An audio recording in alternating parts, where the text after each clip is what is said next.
Imbestigahan ng Iloilo City Council ang disgrasya sa Ferris wheel na ikinasukat ng mag-iina sa isang amusement park. Isang ordinansa rin ang sinusulong na magre-regulate sa seguridad ng mga theme park sa lungsod. Masasayang alaala ang baon ng mga dumarayo sa mga amusement park, pero hindi ganyan marahil lang sa isang ina at dalawa niyang anak sa Iloilo City. Sa video makikita ang isang batang 4 na taong gulang na nakalambitin sa Ferris wheel. Isang lalaki ang tumulong para hindi siya tuluyang mahulog.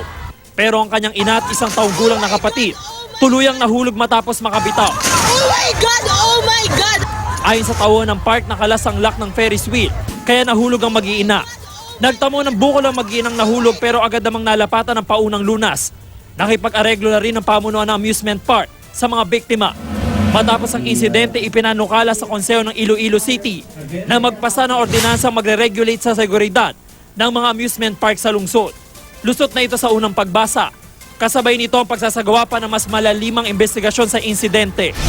Too late man nga ang action, but at least this is a wake-up call for us. Patuloy na mag-iinspeksyon ng Public Safety and Traffic Management Office o PSTMO sa mga amusement park sa lungsod para masigurong hindi na maulit ang pangyayari. Unagin pakwa na natong Ferris wheel, wala na siya. Kag subong ma-inspection kami dito to further check sang safety sang ilang mga rides. Napag-alaman din ng PSTMO na walang kaukulang papeles sa mga rides sa naturang amusement park at wala rin itong safety plans. Isa pa nang i-check naton kaya ang tanan diri ang mga activities, mga amusement area sa city, even hotels kung may activity sa ila, nagakuha na permit sa office naton. Tumanggi naman magbigay ng payag ang mga biktima sa insidente. James Agustin, GMA News.